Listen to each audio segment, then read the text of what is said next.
What kind of music would be in front of a crafting podcast? What do you think, Dave? What would I don't know. If you're doing Halloween, it's the Monster Mash. But I like that? I like that. oh god, yeah, I have no idea for. We'll do like Let me- 10 seconds of Let Monster me think Mash. about it. Yeah, Let me yeah, think about it. yeah. Just message me. We got time. Probably There's the gonna be sound another of like month till the next one. like sprues. Like, you know how they take like the hard drives and they'll like do stuff to them to make them make sound. But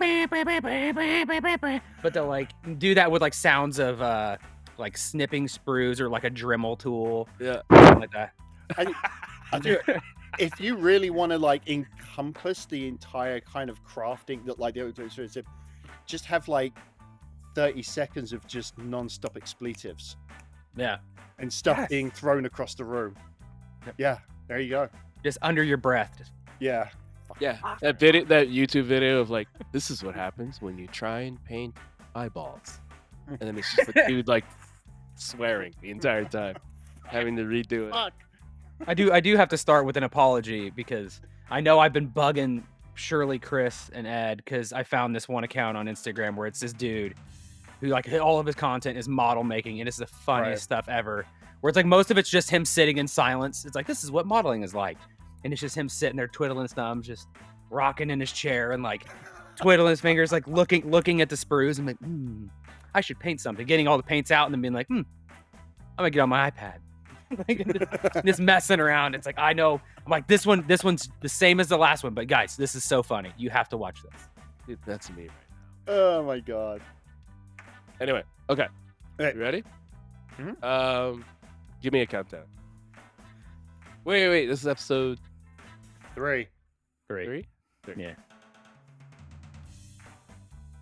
Oh, 3, 2, 1, go. Welcome, everybody, to episode 3 of Just Craftin. This is a special one for you guys because of the time of year. We are getting close to a popular, I think it's more popular in the USA versus other countries, but Halloween coming right up in a week. And we thought we'd bring in a special guest. But before we get to that, my name is Ed Bossart, and I'm joined with Shawn Hoffman. That's a good intro, buddy. I'm liking how this is going so far. This is good. Is it okay? Like I'm digging it. I'm digging it. I'm winging I like it, so. I like the transition from like kind of the intro, and then all of a sudden you're like, and by the way, I'm Ed. Like, Oh yeah, by the way. you caught me off guard. to I'm like, I like it. That's cool. That was good.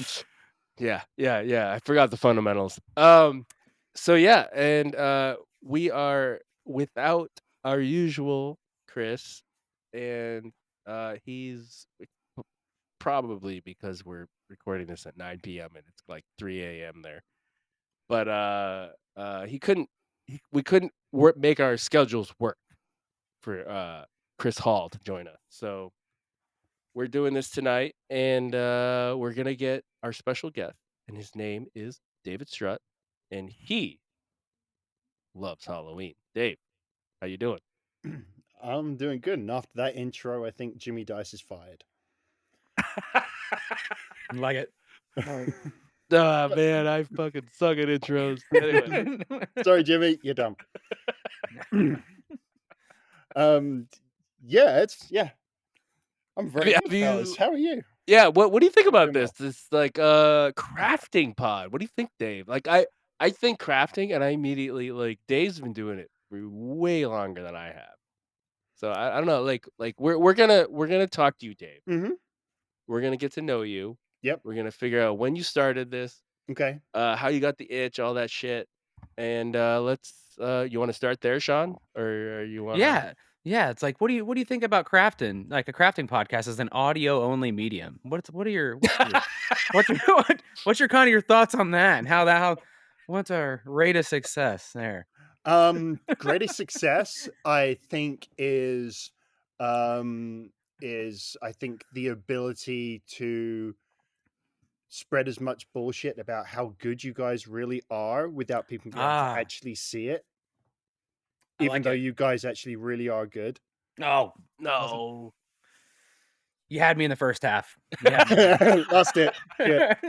All right, I'm done. I guess it's my last Go one. go. Well, Um, like maybe that's why Ed's doing the rancor. He's like, I'm right Ah, there. I was Oh, waiting for the he showed Rancor me to come up. dude, he showed me the Rancor earlier on. Yeah, it's finished. It's done. It's Yeah, looking it's finished. It's it's the best finished. miniature. It is. It's the best miniature. It's the best. It's Return of the Jedi Chrome Edition. It's fantastic. Ah, Yeah, yes. yeah. I It's got it's Yes, it's it's if done. yeah, it's like if Luke Skywalker's was noir. It's modern, deconstructed. Jabba noir. I mean, Jabba Hutt is he is a Zenithal, if gangster. you will. It's Zenithal. Right? Ooh, Yeah. oh yeah. Yeah. Through through a matte lens, Oh, consistent lighting. snap it back. So Just Dave, hobos everywhere. Everything's through blinds. It's yes, fantastic. yes. So Dave, let's go back. You love we know you love crafting. We know you love Mhm. painting, like doing things, making things look pretty. Um Take us back to when it started. Like what was your first? What got you into it? Did you leave it? Come back? Like what how's the Dave Strut history in craft? Oh, I'm gonna spin you a tale. So, no, so I originally got into miniature painting when I was 15, 16. Ooh, Nice. So that would have been Warhammer. 90, yeah, it was 40K. Yes. And I did do um Space Hulk as well. And actually, Ooh. if it wasn't under Yeah. a bunch of crap, Space Hulk. Space Hulk is right above me. My original set with all the miniatures painted, and it's complete as well. So Space Hulk, for the listeners that don't know, is and I haven't played it, so correct me if I'm wrong. Mhm, I It's will. like a branch off from Warhammer 40K, like a mini board game where you board a derelict ship and Yes, do things, I yes. think? So it is a basically kind of like a scrolling kind of tactic game. Yes.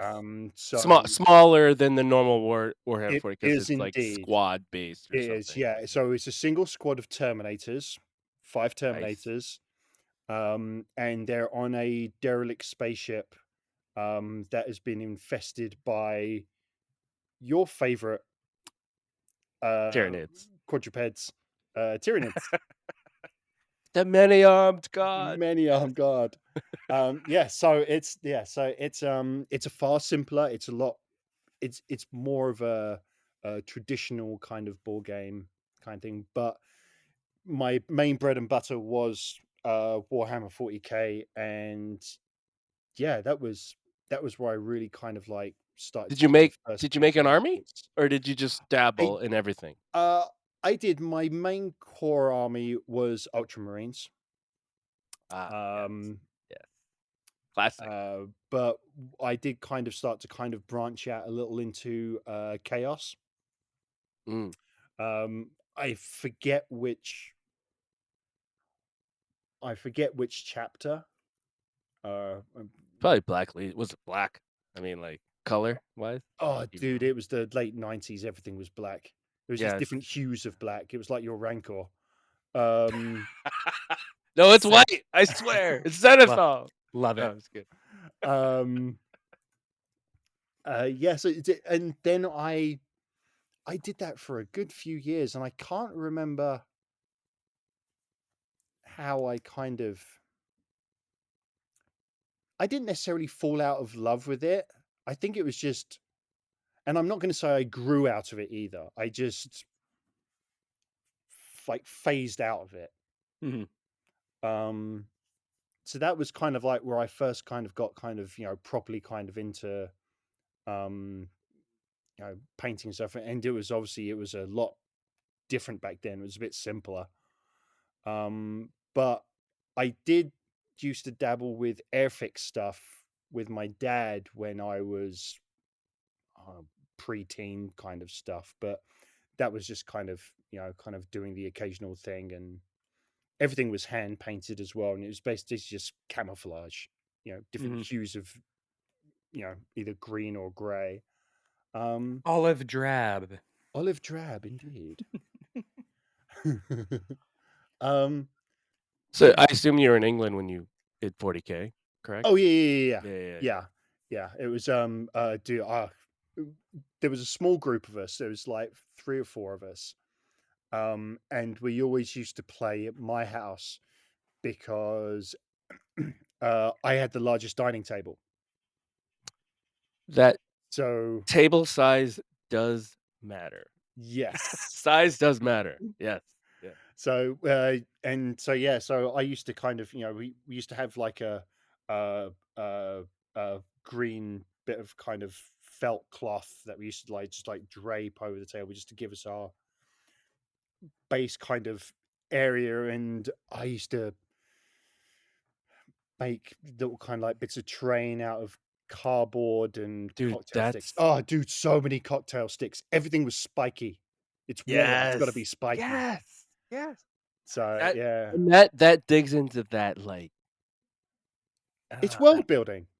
yeah, world It building. really is. It's And it completely feels world good. building. It does. It's and all like the little sections of river. If you put them together, they would all kind of fit, but you could put them in 10 or 15 different configurations to make the train slightly different. And we always had like a wood thing just to kind of cut certain parts of the board off, so it's so all of a sudden only long range would be able to kind of hit that certain Yes. part of the board, so it became like a Like proper kind cover of or not yeah, cover so or it wasn't yeah. just kind of like a Difficult charge terrain. into it wasn't just like a charge into death, it was we really had to kind of think about it, and yeah, it was a lot of fun. It was a lot of fun. Um, Yeah. and then So, yeah. moving forward, Hmm. did did you, like was there a gap? Like, you stopped? Yes. Yeah, I Yeah. assume A because gap that's what of happened to me. I think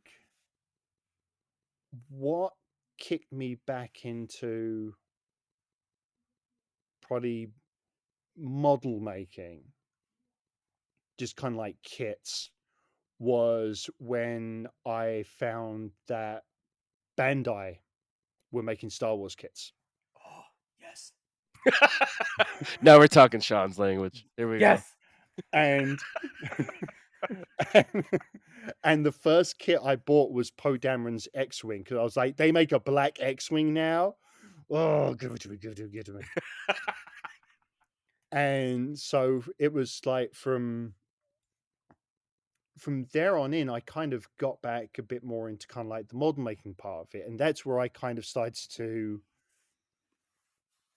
like really just kind of like look into what products are out there, what kind of paints people are using these days, airbrushing. I'd never used an airbrush in my life, and I was like, I feel like I need an airbrush, and I kind of think I'll enjoy it, so I don't want to get something really basic. So I went out and dropped $500 on a setup. Oh, damn. You're Yeah, that's more than I um, spent. because it was I'm saying yes, but silently and going, yeah, I did that. yeah, Yeah. but I don't regret it. I got Harden Steenbeck dual action airbrush, which I Ooh. love. Ooh, good choice. I've got the dual Iwata, was it the Power Jet Pro? So it's a dual tank, so I don't have to wait for any um um you know refilling. You wanna hear something really stupid? I have 2 of those. Oh shit. Because I had one at home, and then I got stuck in Indiana for a while Mhm. during the pandemic, and I was here for an extended period. I'm like, well, I want to do models because Right. I'm very bored. So I bought another one, and it was here. And so then after time, like now I have 2 of them at home. And go, I don't really know what to do. There, so that's if that's like That's like a 5-star Amazon review. It's like, I have 2 of these Mhm. stupid things and I don't Yes. need them. There's no reason to have 2 of them. It's just an air compressor. So yeah, I 5 out of 5. The good Yes. pick. Yeah, it's absolutely phenomenal. It was, I forget, it was I have a harder Steinbeck. I just realized as well. yeah, dude, they're great. Yeah. I love that thing. Um, and I think my choice of airbrush, I think I just kind of took like a shot in the dark. Because did kind of like at that point in time, just to kind of see kind of like how methods have changed, etc. I jumped on a bunch of YouTube channels, Mhm. um, Oh yeah. found two that solely, unfortunately, one of them they shut themselves down and they removed every single video, which really sucked because they were brilliant. Um, and I did kind of, send a message through Facebook Messenger saying, "Hey, I know this is a bit of a question, like how long is a bit of string, but you got any kind of like, I'm not going to ask for what is the best one to have because the best one doesn't exist. It's, Mhm. it's all subjective. But I was like, do you have any kind of like recommendations or what I should be kind of looking for? So they gave me a little bit of kind of information, and that's how I kind of chose my airbrush. But the reason why I bought the compressor was because of tested. Mm. So whenever they were, in like the earlier days of tested, when they were still kind of doing kind of like airbrushing and stuff like that, and just kind of doing sitting down that kind of stuff, like the non-Adam Savage parts of it. Um, that was the compressor that I always saw. Mhm. So I found out what compressor what that was. I was like, well, if it's good enough for them, it must be pretty rad. And to be honest, when I saw how much it was, I was like, that's actually not bad for something that's tried, tested, professional, works. I mean, I've never had a bad day with it. It's like Um, you do that, like, quick Google search. It's like, "Can I just use, like a power tools air compressor? Like, I can get those for half the price." Like, right. it's like, "Is that possible?" And they're like, "No, it's really not." And it's like, No, Well, "Alright, you okay. there Alright." you learn like correct me if I'm wrong, but you need like a two-stage thing where like one part of it like eases the air in a more uniform manner, and The the other storage is tank like is the the pump. critical yeah. piece. Yeah, That's because it's like exactly. the one that I gave you, Ed, like, you're like, "Oh, I let me don't pay for use it." I'm that like, one. I that's don't like, use "No, that one. I hate that thing." So you can have it and learn from it because it is fun to learn on. Because like, when you first get an airbrush, it's like, yeah, most of the information on the internet is like, "Here's how airbrushes work," and then you get one and go, "That's not what I'm experiencing." Because it is Right. so much technique, paint, Hmm. model, air, like the friggin' humidity outside, Yep. and so it's like the thing learned pretty quickly was like, oh, that storage tank to keep the pressure consistent was the game changer for Hmm. me. It's like Yes. I had a bad time, and then now I'm having an okay. Now all the problems are me related, not Not tool the. related. Yep. Yeah, Yeah. And sadly, that costs money. But anyway. it does. It does. It does. But when you uh when you find something, it's just yeah, it's rad. So anyway, so from It there looks on so in, cool though. oh, it does as well. I mean, it's a, it's glorious. The fact that it's got the little It's kind of like a like little, outer kind of G. It's it's like a little miniature computer, like a little mini computer dude, it tower. totally does. It totally looks like a little kind of like gaming computer. Sounds like one as well from time to time. Um, That does. I should stick some lights in it. That'd be fun. Um, So Dave, yes. you came back into it. So it would have been about 2015. Okay. Yeah. That was Oh, where I right, Bandai. That's right. yes. So it was And with the return of Star Wars, and so I kind of bought a bunch. I yummed up a bunch of those kits, and but to be honest, at that point in time, I was still in the UK. oh, okay. So I was just kind of like, building these, and and we were in rented accommodation. We were in a flat or apartment.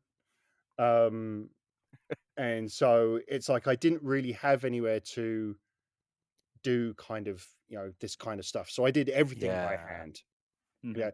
Yeah. I would occasionally get like rattle can of, a Tamiya rattle can, and kind of quickly went out back into the parking garage kind of area, and did my kind of paint there. But I wasn't able to do anything kind of spectacular. It wasn't until I moved to the US and we bought the house, and then that's when all of a sudden I could kind of like build up the workspace, get the right tools. That was when I got my air compressor and airbrush, my Dremel set up, and more recently the 3D printer, and just kind of create a bit more kind of more of a dedicated workspace for it. And then that's when I kind of started to really kind of do bigger, kind of better things. I still have a horrible, horrible pile of shame. We know about that. Well, I Yes. mean, we have experience with that. And I'm glad I could add some of mine to yours. Yeah. How's that falcon doing, Ed? It's right there. Yep. It's gonna happen. It's It gonna doesn't happen. count. It doesn't count if you don't open the box. This is Otherwise, true. if at that point you're just like sitting on something, it's like, am I going to gift it or am I going to do it myself? Oh, No, I I'm not. opened the I box can't for him. gift it. It's a gift to me, so I can't gift it. I opened the box for him, and I gave him a couple of scale TIE Yes. fighters as well. So it's yes, Nice. and some lighting effects, and correct? some lighting, and a little lighting kit as well. It's gonna happen. It's gonna I know. happen. I'm just teasing you because I know there's- these guys get on your back about your your shit as well. We all have our piles of shame. I like it. we I do. just I send them gifts, and it's like, hey, you want a stormtrooper? You want to? Because I I'm have never that gonna. too.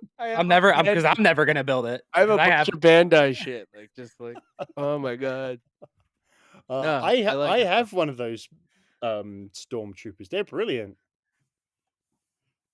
See, Ed? Yeah. they're So great. like you have to paint them white, or they like come out? No, it's white? all pre-colored plastic, and there's there's black plastic in there. There's the white plastic, and there is kind of like rubber pieces as well. So I assume like if you Friction want to effect get detailed on it, you matte spray it first, clear coat, matte spray, and then you can like go to town on it. Do a little zenithal highlighting, maybe. And then yeah. Or just start over and just paint it all black. It's Zenithal. pre-zenithal. Yeah. Yeah, With a stormtrooper? Yeah. The recesses are all dark, and the outer's all white. If so- I'm completely honest, I think that's why I give the stormtroopers away. It's like I just don't know how to do this. I don't know how to do the shiny white. I can't make it dirty like I do everything else. So it's like, Ed, you figure this out. I don't know what I'm doing. I mean, and I'll go on it as well. It's because of how it's kind of put together. You could totally do everything on the sprue and then put it together. Nice. Yeah, it's. I think I tried that one time. Is that I was like, Bandai I'm gonna General, pre-paint or it is then. No, not all Bandai. No. I think it's more the figures, the Bandai Yes. figures, because of the Okay. way they kind of connect like action figures. They have a lot of them kind of under gates and stuff like that. The ships are not, unless you are an absolute pro at cutting sprues, which even then it's not gonna be perfect because sometimes they do like the edge gating and or the under gates and stuff, and it doesn't cut clean. And it's and also it's kind of having your especially when it comes with down to kind of like aging and weathering, is because of how those parts are kind of like on the sprue, they're not in any particular order. So when you're aging everything, you've got to be kind of thinking, oh, where is this going to be in relating to this part? Okay, just because you got to get like a continuity of the like they don't put all the white armor pieces together. Yeah, like there's gonna be like other pieces intermixed. Yeah, you could maybe prime all the sprues at the same time, but at that point, I don't even really know what you're saving. Yeah, you're not really saving any time. You might as well put it together. Yeah. Shall we go around the horn and talk about what we've been working on lately, or what we bought lately, and then we'll end with Dave and him talking about his Halloween endeavors this year, because we've seen some pictures, Dave, and we're impressed. Dude, I'm so impressed. I was trying to figure out, like, for a long time, I'm like, is it his job? Like, is he? Yeah, Does he like, get he paid? spends Does he get looks like paid he for spent this? so much time Dude, on it. I wish. Because it's kind of it's like it's that good, and it's like But is anyway, somebody paying you? that's the sizzle for Dave's what he's been working on. Shawn, do you got anything you've been doing or no? I've been doing a couple. I mean, like light, real light. So one, a buddy of ours had a need for some Halloween stuff, and helped out in that regard. Helped cut some stuff on the old glow forge. Uh, Nice. got to burn through some of the pile of shame of materials that I have. The old MDF sheets, I was and gonna it's like say, ooh, very nice. just it's like Dude, how that pile is stunning. it's like I can cut anything, but then somebody's like, "Do you have neon green?" It's like it's the one I don't. like, like how about MDF? You like that? Do you like neon pink? I have that, or matte white. Um, so that's always fun. But yeah, I did that. That was fun. It's turned out really cool. I'll tell them. That's all the more I'll say about that. And the other thing I've been doing is it's mostly been doing stuff for other people. So my mom has recently gotten on a crazy crafting kick, into sewing, and like she's really into that kind of like Midwest rustic Christmas. I think that's the only way I can describe it, Ooh. where Mhm. everything's kind of sewn and there's rusted buttons and bells and everything smells like cinnamon. I don't like that. I hope that paints a picture for people. Or it just She smells like cinnamon when you look at it. no, Yeah, right. I think she put cinnamon in the stuffing of some things. And then she's like, I made it smell like cinnamon. It's like, is that like okay to do? Like, that's completely foreign to me. Like, I know they sell those like pine cones at the grocery store that are like coated in cinnamon oil, Oh, but yeah, yeah. that's as far as my knowledge goes. But they're awesome. It's really cool. But she was like, oh, I only have a printer, and like I'm trying to apparently cut like a 3 foot tall snowman template. So I also used the laser cutter to like the chipboard, the real thin kind of cardboard chipboard stuff that like Mhm. card backs are done on. I'll put that in there, and I was cutting like fabric templates on it. Oh, Um, that's cool. Nice. so it's like, the only reason I'm saying that is maybe people out there like know somebody who does sewing and patterns, and like that's a fun use for a laser cutter, and it's easy. So you just pop it in there instead of somebody trying to like do enlargements on a 8x10 printer Oh, and yeah. like taping them together and trying to do this. So it's like I can do that about 4 seconds and then try to figure it how to get it on an airplane and get it home. So yeah, those are kind of the main things that I've done because I've been, as you know, I'm not at home, so that's the core of Yes. it. Shawn is visiting parents. I'm at my mom's house, and yeah, I'm checking out all of the fruits of the labor. I'm trying to get her to open an Etsy shop because I don't want to take this stuff home as So gifts. she's got the creative bug, eh? So Yeah, yeah. She used to. I'm about to get her on the podcast one of these times because she used to Oh my sew like god, that'd be amazing. that'd be awesome. she used to sew like these like Joanne fabrics. I don't know if people are familiar with that store. I don't know if that's regional or national. No, no, no, we have them here. Yeah, I've Uh, seen it. Yeah.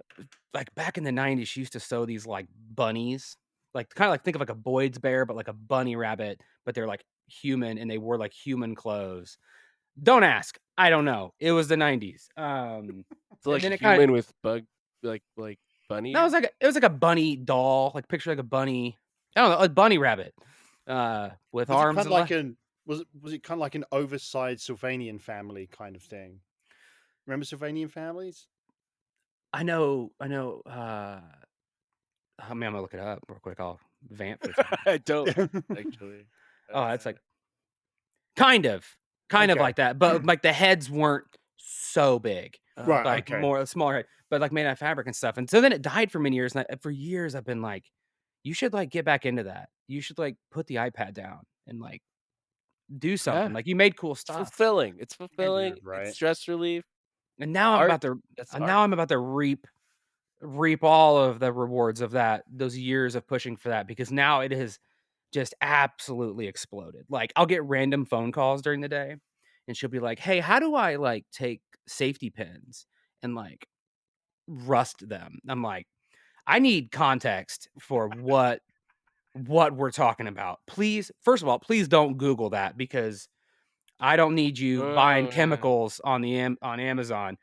And so I gave her some tips. I'm like, please, like, dilute it, take your time, monitor it. And so, like, the first couple of times, she's like, I pulled it out and there was like nothing left. I'm like, yeah, dilute it some more.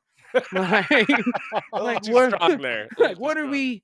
Don't do that indoors. And like, also for her birthday in September, like, she asked for like apparently they sell 4-inch table saws. Like, the blade is 4 inches tall, like a little miniature table saw. Dude, And I've seen those.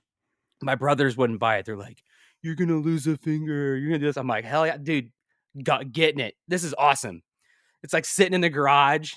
And I'm like, she's like, "I used it," and then the pieces were flying everywhere. It's like, "Did you read the Oh instructions? my What are you god. Oh doing?" my god.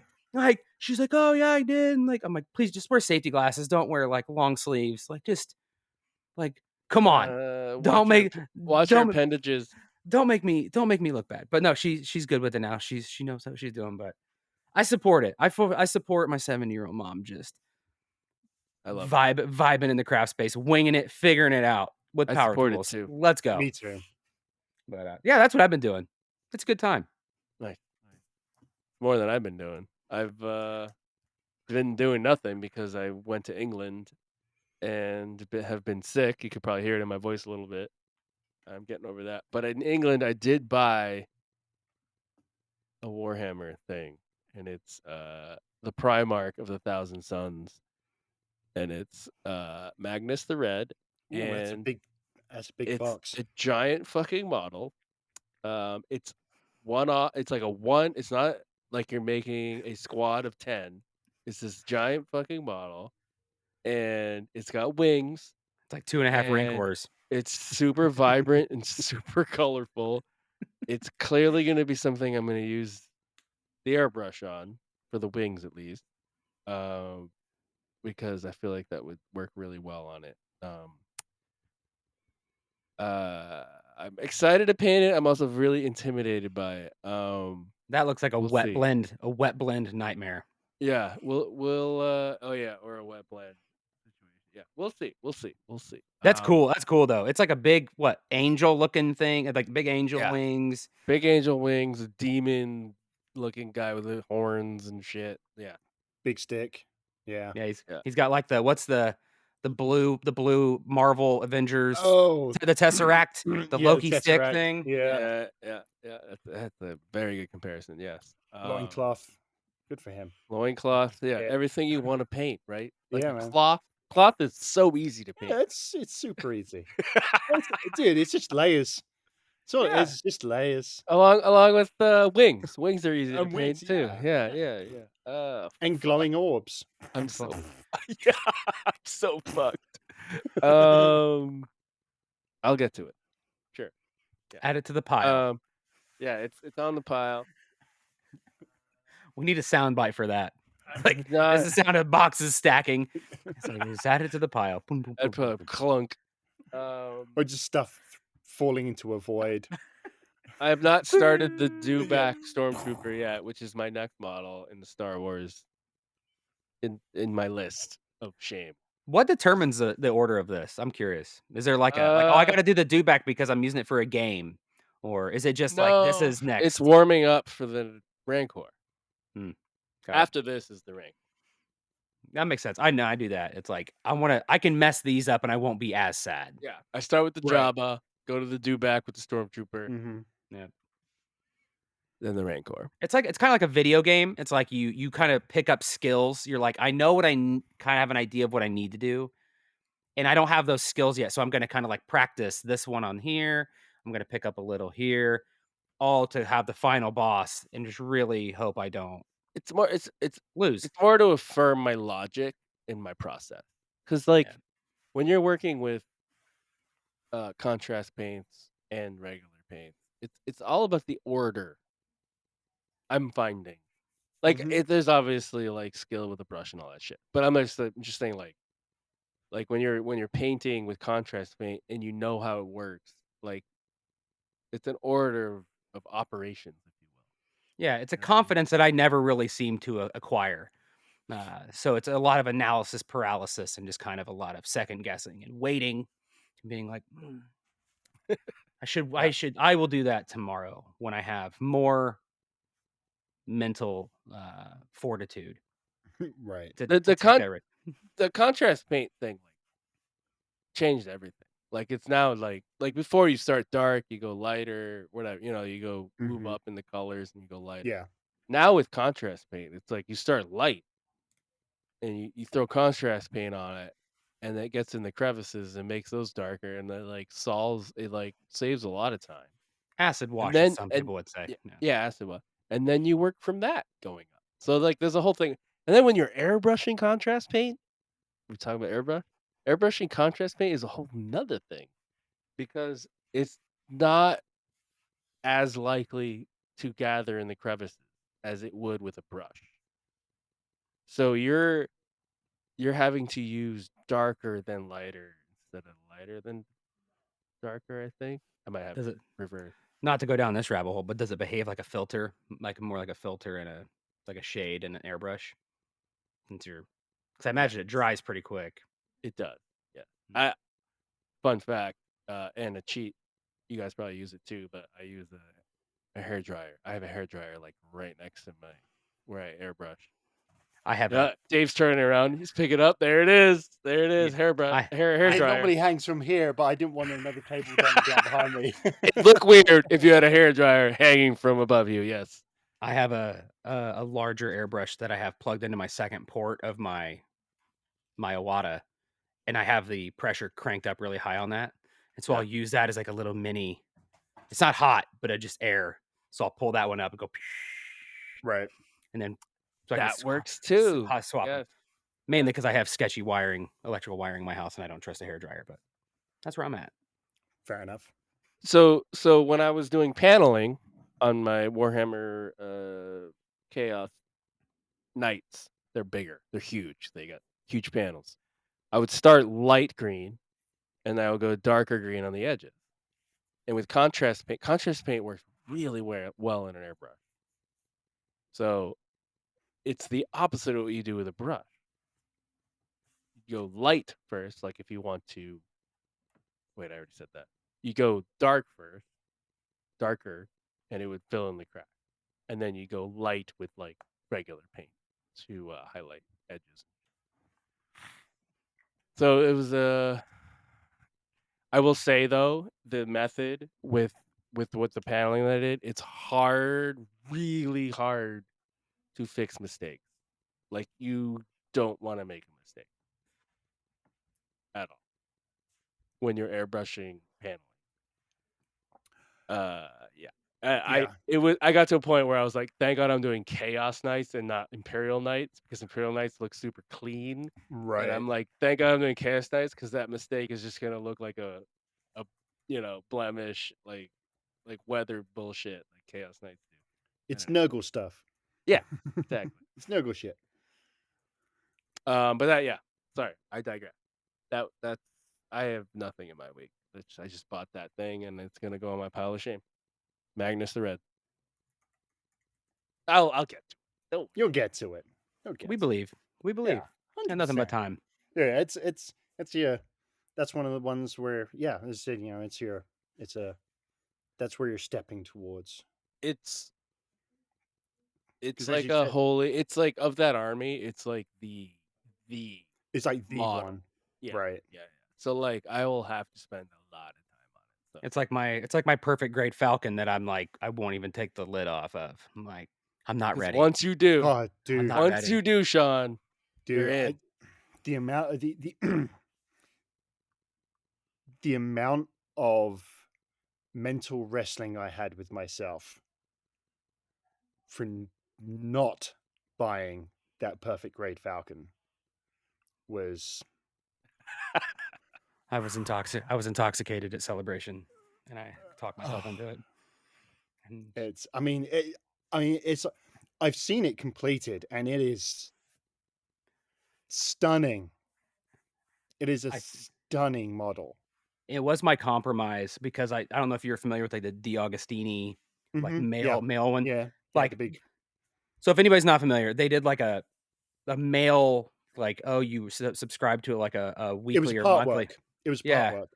where they'd like mail you a couple pieces and you have a magazine and you put it together. And it was very weird because it was insanely expensive. And like for the longest time, I was like, is it real? I don't have this kind of money, but I'm interested. And you don't really see a lot of Mhm. people talking about it. You could buy the whole kit. But Yeah. I think they went out of business and then got bought again, and then they're selling it again. But I was like, Yeah. I can't afford that thing. So like the perfect grade was kind of like, this will be my like uh my muse, my like Mhm. my masterpiece when the time comes. I'm not ready for it. I'm not ready for it yet. It's like so it sits in its box and I'm like, that would be cool, but I'm not. Yeah. There's still a lot of stuff I need to learn before doing that. So Yeah. I mean, it's certainly not something you want to you'd want to mess up. yeah. Yeah. Well, even I'm sure you're since we're vamping Fred a little bit here. I'm sure you're Mhm. familiar with Bandai stuff. There are chemicals and products you do and do not use on Bandai because there are things that would Yes. just say that Bandai just says, yeah, I can't take that and just dissolves or cracks Yep. and becomes brittle and so I want to wrap my head a little bit more around what enamels does Mhm. Bandai not like and why does it seem to be so many um, before I do anything to that falcon. Right.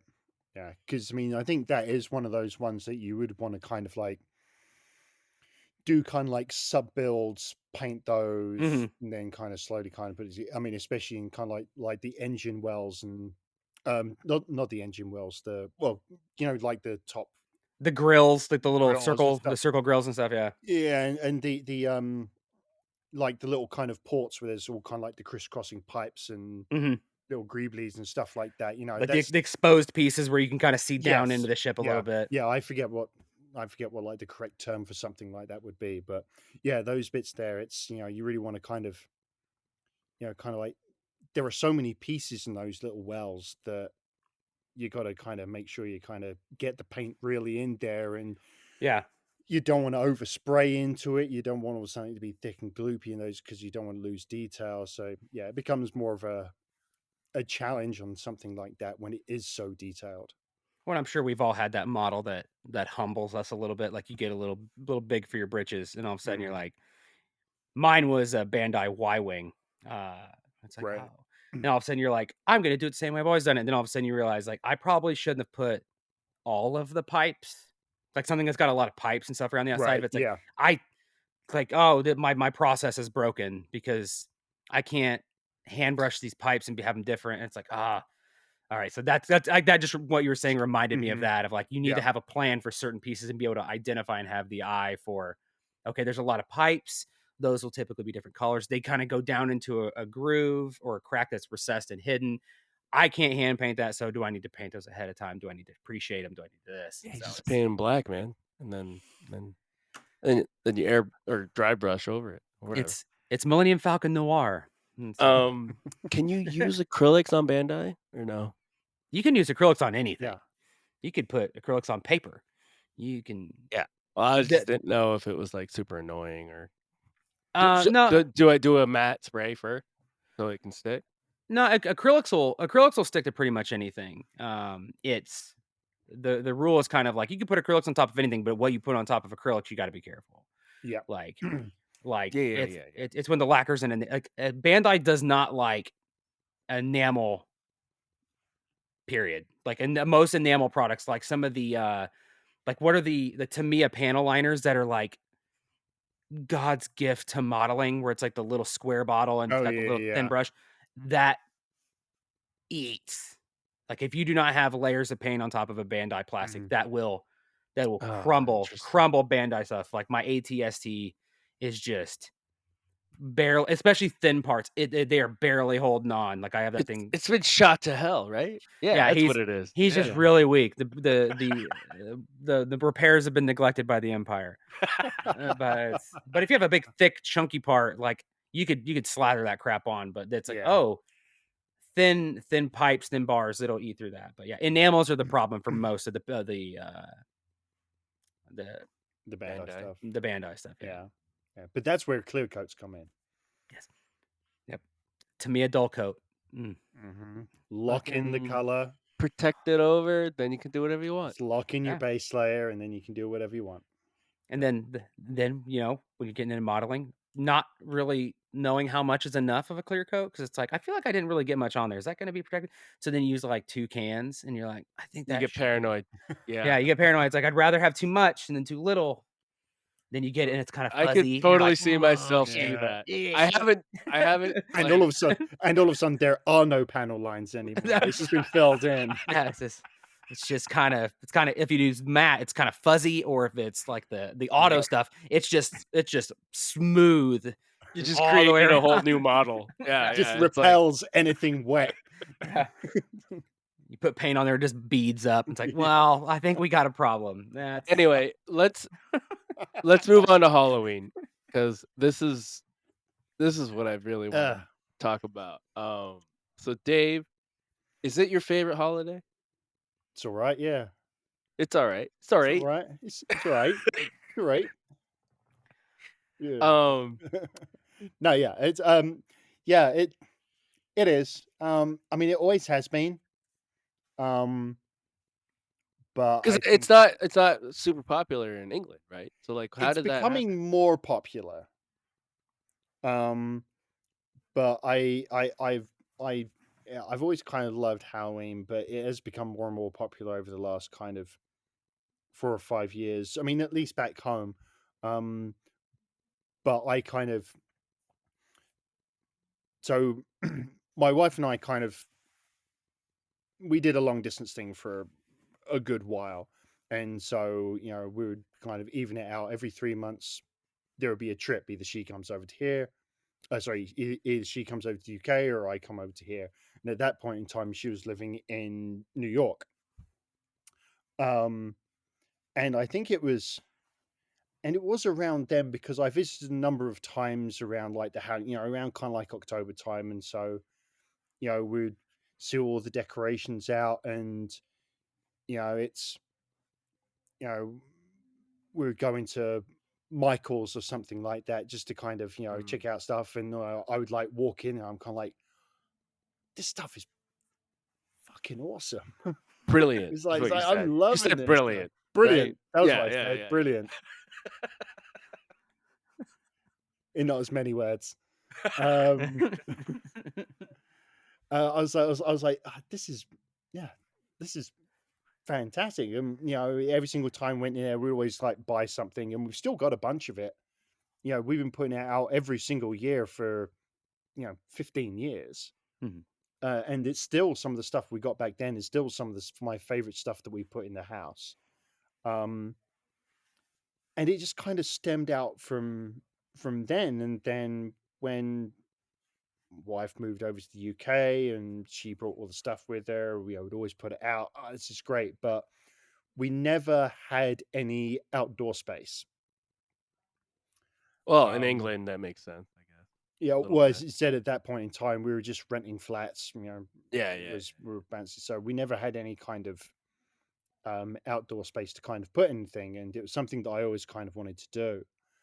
But then when we moved and we got our own house with an outrageously oversized front yard, it was kind of like, right, okay, You mean a canvas is what you mean to a say. canvas. Ooh, ooh. Talk dirty to me, Ed. Um, um, and so I just started off just going to Home Depot and just buying kind of stuff from there, really. Because they did some, and they still do some. For the money and the quality of them, they still do some. Pretty good kind of headstones and stuff like that. It's rad, I was gonna they've yeah. only gotten better over the years. They become Yeah. far more elaborate. But So so to sorry, go. preface before you get into it, Hmm. for the listeners, so Dave DIYs decorations, correct me if I'm wrong, for Halloween. Hmm. It's more of a recent thing, or is it you've been doing it? I am in my third year. Okay. Yes. So for 3 I years. feel like you've stepped it up, like, a lot in this past year. But anyway, you can talk about that. Go Yeah. ahead. Your skill progression and like it's just like it's just straight up. That's Yeah. quality, man. That's awesome. Yeah. Tell us about it. Start with year 1 and move on, So, and okay, so we'll react. I will I will I will prologue year 1. Um, so when I was talking about the headstones from Home Depot, they were kind of put in the ground, and I was super happy, and I was using, actually, oh, there. I was using these, just, they're solar power LED spotlights, That which are I in a stone. It looks like a stone. it looks like a stone, so it blends a bit more into the yard. Cool, cool. Because they're all out front, so they're in front of my display. So I didn't want these clearly obvious, LED fixtures in front of it, because it kind of takes you out of the Yeah. um Yeah. the atmosphere and the You're vibe. going for more of a natural look, not a hey, here's my headstones. Exactly. Yeah. Exactly. So I was using these, and how the um and how the headstones basically fixed into the ground. Um it was a small it kind of looked like a sprue. It looked like a modeling sprue, but it was in a T shape, spikes on each end. And basically how it was that the shorter section of the T had the spike on there, just so you could put it into the underside of the tombstone for storage. Mm. But then how you put them into the ground was that you basically pulled it out, you rotated it 90 degrees so they were perpendicular to each other, and then you would put one into the headstone, and then you put the other end into the ground, and so that was how they would stay up. All well and good. The problem is, though, is that each section of that T is only about 6 inches long. Mm. First year, no issues. Second year, there was a particularly windy night. Cut right in half. Dude, they weren't even cut right in half. They were they were all they were all across the yard. Oh my god. And so I woke up, I went to get into my car to go to work, and I'm like, where is everything? And so I was like, oh my god, okay. So I grabbed everything, I quickly put it where it's supposed to be, because the spikes were still in the ground, but the headstones Just were picked up like a gone. sail and just flew Oh, away. okay. So Exactly, they yeah. didn't break, they just flew off. Yeah, Okay, they I just see what you're flew off saying. of these. It's it because there's only six. So Yeah. this is a 24-inch headstone, but only 6 inches of it is basically held by these very thin pieces of plastic. Okay. Got it. And so I put them all back, and I was like, I'm missing one. Looked everywhere. I was like, okay, I've got no time for this. Jumped in my car. After 4 days, my neighbor round their corner, I just happened. It was because when I was leaving and coming back home, it was dark. So this one day, it was light because I left later in the day than I normally would. I drive past I find my final tombstone, and it's wedged underneath the front wheel of my neighbor's parked RV. So I was like, right, there it is. Pulled it out, stuck it in Wow. the trunk, went to work, came back, put it out, and I was like, I need something better. Yes, you do.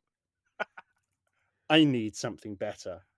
Time And for upgrade. time for upgrade. Time to Wait, crank. before you move on, was Yes. there anything on the tombstones that, appealed to you?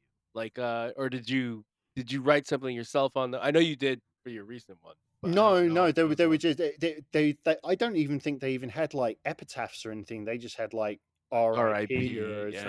and then some, kind of graveyard symbolism kind of Gotcha. yeah. But one thing about them which actually was cool was that they had like like the fake moss attached to them, and I think that was why I kind of chose Ooh. those ones, because I was like, it's like a store bought thing that actually looks pretty good. But so yeah, so But I you was like, can DIY some fake moss if you know what I mean. indeed. So I was like, okay. So yeah, and then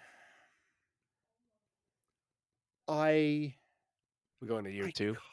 we're going into year 2. Okay, we're So going this to year was 2. when I kind of like started to kind of, now I can't remember what I searched for. In fact, I'm not even 100% sure I kind of went into, did like a search for like how to make, like it wasn't as like specific as in how to make your own tombstones. I think I just like was looking for like store alternate, like alternatives to store kind of brand, and I came across this one YouTube channel, and that YouTube channel is Van Oaks Props. And Derek, the guy who kind of runs it, um he basically kind of like taught me, or at least gave me the starting blocks of everything that I kind of know. I have kind of bits of information from other places. It's like I've expanded upon it. I've kind of found better methods to do things. But basically, it was that YouTube channel was how I first learned how to make tombstones out of pink XPS foam. So it's, the big sheets with the Pink Panther on. And so my first year, I cut out 12, but I only finished 8 because I didn't start until about like a handful of weeks, I think, before Halloween. So, so basically the method for that is you cut out you cut out Foam your pieces. your headstone. And the neat thing about it is that all of my original ones that I've done, they are all 18 by 24. Are you using like And a heated like wire to cut them, or are you just using like a for knife? my initial cuts, it's just a sharp blade. Okay. It's All right. it's It's a that. knife. Yeah, yeah, yeah. Well, I know Um with foam, I don't know if you have this, Sean, but like they have that like tool that's like A hot heated. wire. Yeah, hot wire. hot wire. I don't trust myself with that, but yeah, yeah, I know what you're talking about. Yeah. When I've done it, I usually like score the outline. I'll draw it and I'll score it, and like if you at least crack the film on either side, You you can just can and pop just it. shit, you can pop it right Nice. out. Yeah. Oh, cool, cool, cool. Yeah. Yeah, I don't have any It's experience with that shit. It's better than a hacksaw or something where you're like, "Wah, wah, wah, wah, wah," and you're just getting the pink dust oh everywhere. In yeah. your lungs. Yeah. Yeah. Well, it's there were a number of cuts. I'll get to it later on that I did do on a circular saw. Hmm. Just gotta have like the right kind of blade for it, and just Nice. be careful. Don't Yes. go too fast because you can gum up the whole thing, and all of a sudden you just and you're not going anywhere for a while. Yeah. But the best thing about having them as 18 by 24 is that you can fit 6 perfectly on one of those sheets of foam. So there's, you get a certain kind of like continuity, and then it's cutting the rough shape thing off. But once you've kind of got that all done, I then got one of the guys at work who has a Cricut machine. He did me a bunch of stencils for the epitaphs. Use a Dremel with a with my one originally came with a routing cap on it, but once again, my man at Van Oaks, he sells these in his Etsy store. Now it is the exact same router bit that you get on a router sheath than you get on a Dremel, but it has this piece of clear acrylic attached to the bottom. and that stops you from rocking too far left and right. It gives you a greater surface area to kind of use detail on for the epitaphs. Once I drill that out, spray down the entire thing, hold it upright, spray down the entire thing with water, get as many droplets as you can, and then this is where it gets really scary. Wait. Come on, You have a piece of foam. You cut it into the tombstone you you want, give it the shape. and you soak it with water.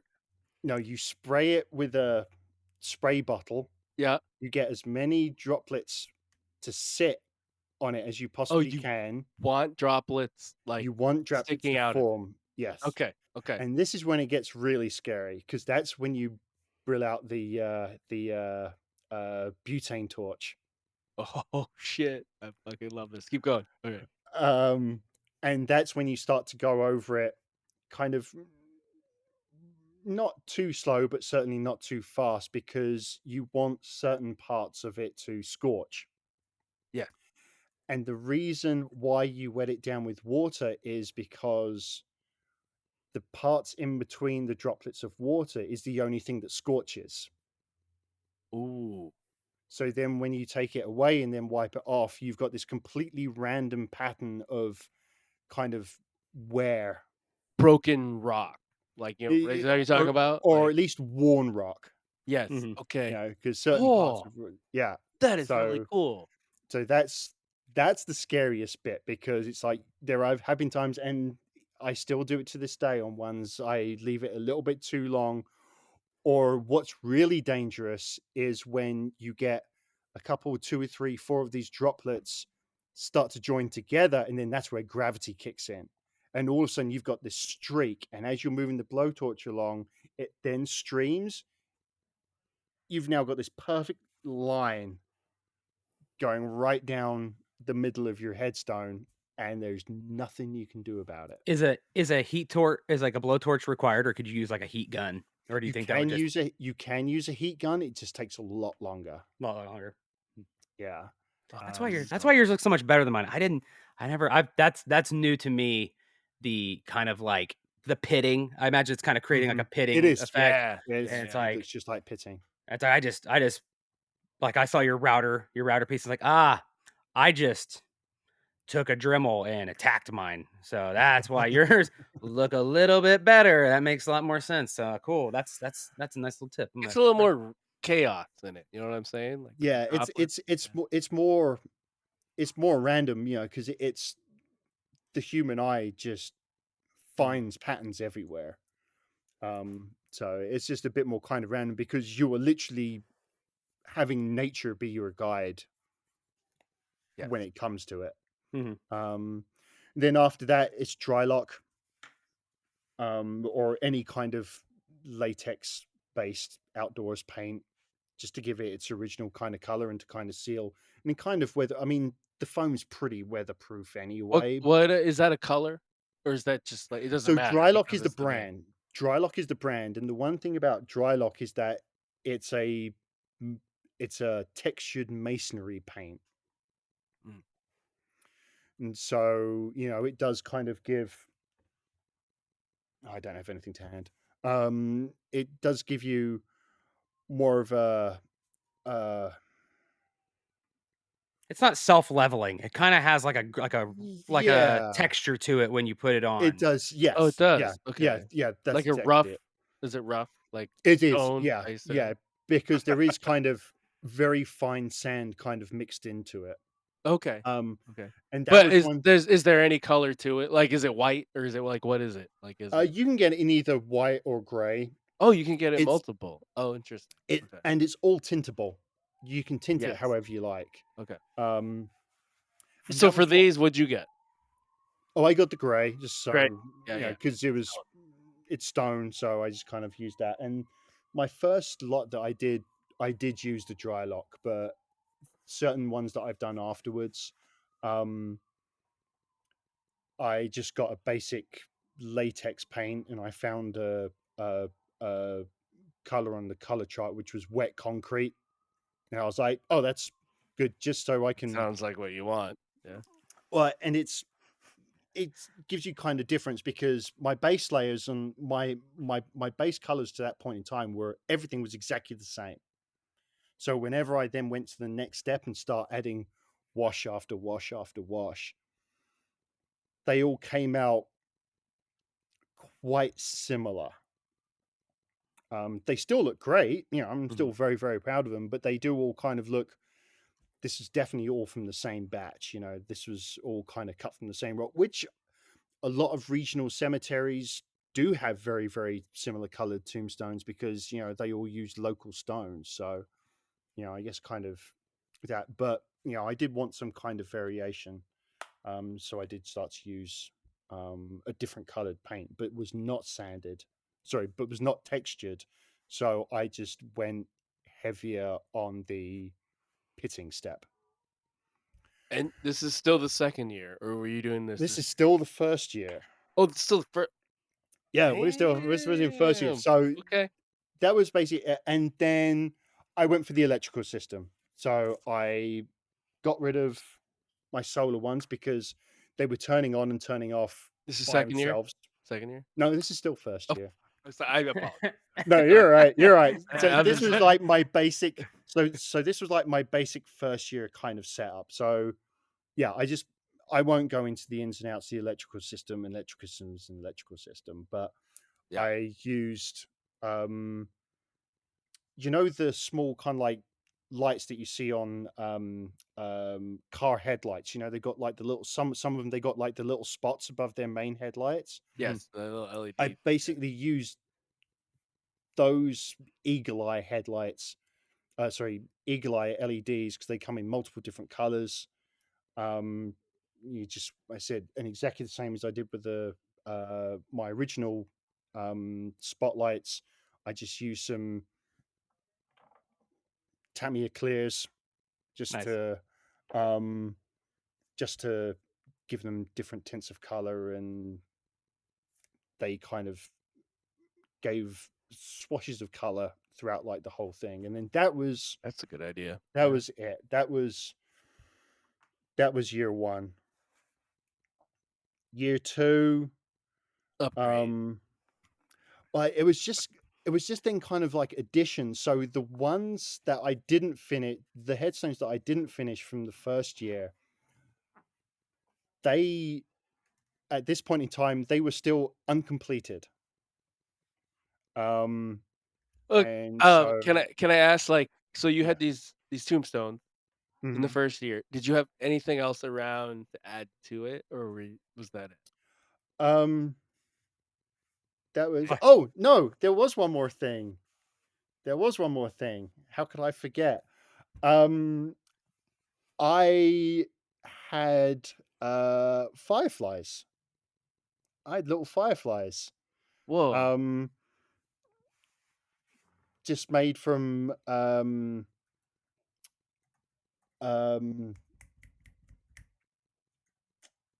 solar powered Like path fiber. lights. Path lights. Mm. So it's path lights. Oh. So I used the gubbins. Oh, actually, I'll tell you what, because I've been tinkering. I've actually kind of got one here. Love It's it. basically it's this, Yeah. and there's a battery in there, and from this little hole here, I had It's great for a podcast. It's like a solar puck minus oh, like of course, yeah, minus the stake, like the minus solar the light. stake. Indeed, yeah. And so, and where the LED was, I clipped the LED, attached, I think it was like 16 gauge wire on it, which is like quite thin. And then at multiple kind of lengths, I then had a kind of like a yellow green LED sat at a right angle. And then on the back of that, there was like a 2-inch, 2.5 inch by 1 inch piece of black tape, and it wasn't kind of sticky or anything that. So it was. I said you had this little square of rectangle of black tape, and then the LED was poking through it.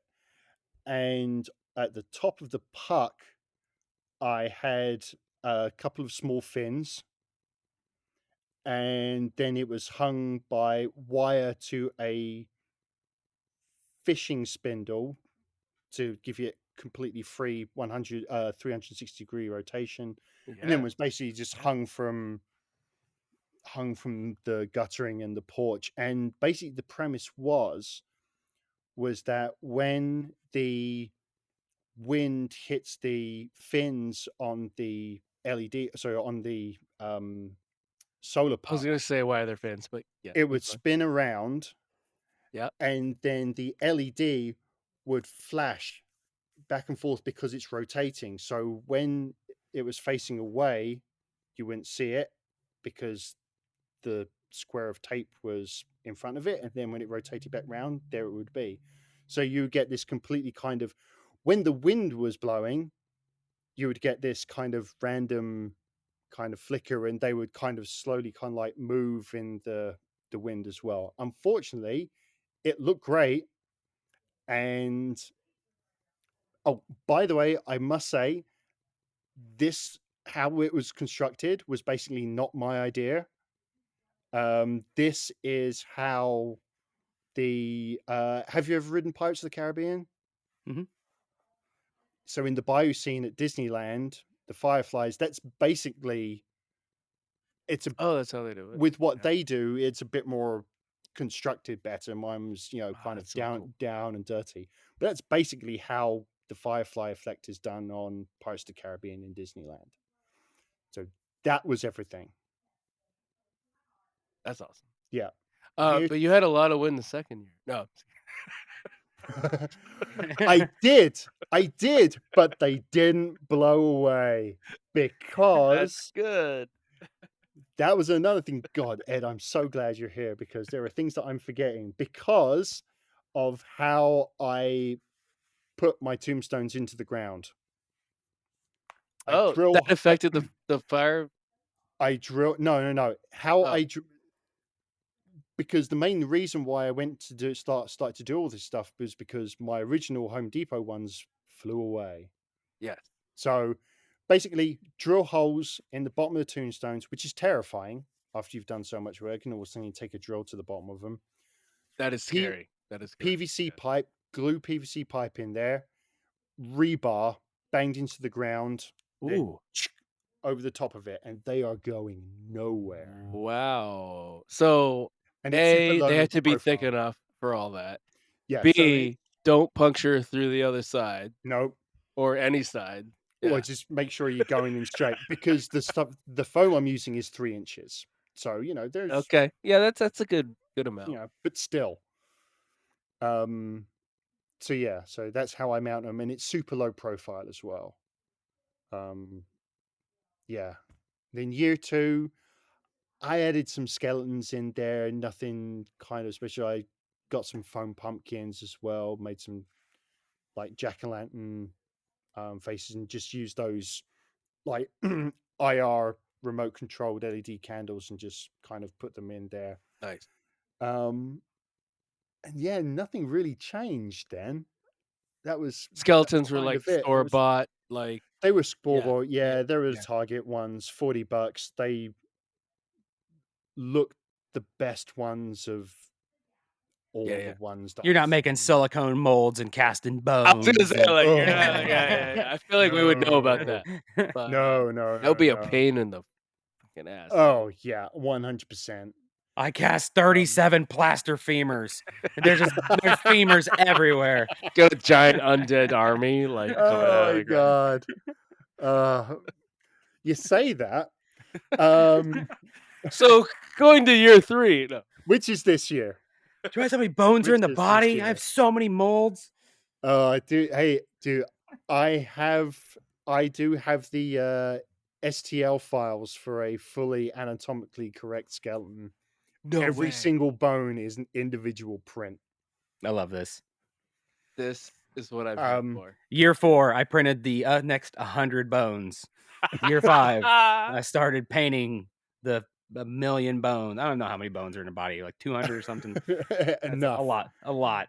Well, it's not going to be that bad because um this is something that's going to be for next year. This is a project for next year. Is of all my skeletons, the hands and the skulls are going to be 3D printed.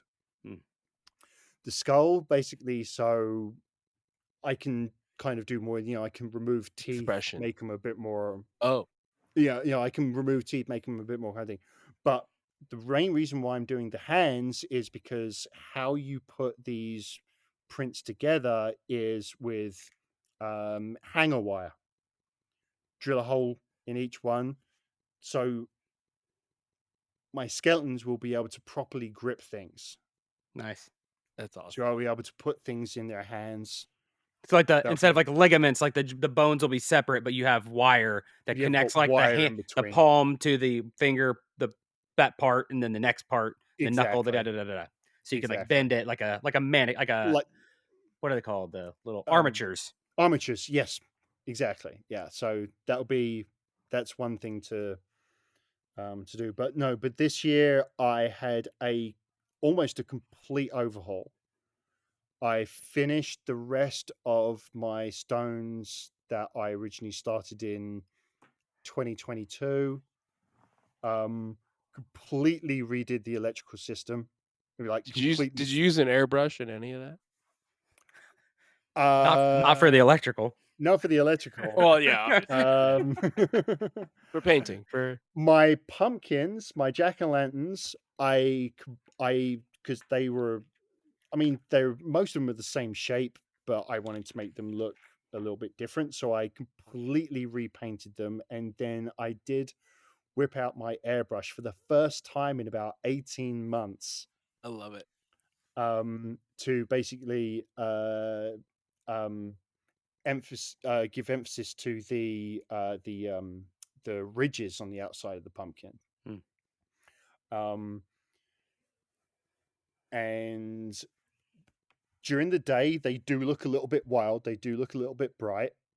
Um, but under It's fine. haunt lighting, it kind of gives it a little bit more kind of color. It's you kind of like like the exaggerate old things. like the old timey movies where they would do like the really contrasting like makeup. Yes, So yeah, under the Oh, black and yeah. white or whatever, it would show differently. it would show differently. Exactly.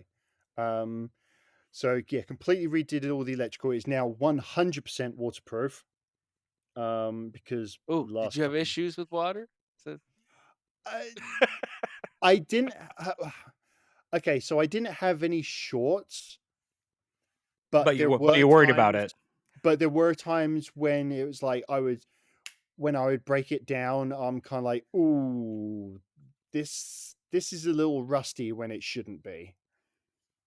So, yeah, so I started to run off of IP65 rated 2-pin um, connections, and I got those off of uh, AliExpress. Just kind of buying them from there. I mean, I still spent a chunk of money, but for what it is, it's awfully cheap. Um, Just it give us some was. lead time, and it looks you'll great, get everything you want for super cheap. It's gonna Just last. dude. plan in Absolutely, advance. absolutely. Read everything, and then because I redid my electrical, that was where I got the necessity to build so far of all my kind of stuff that I've done for my crowning achievement, which is my monument. Ooh.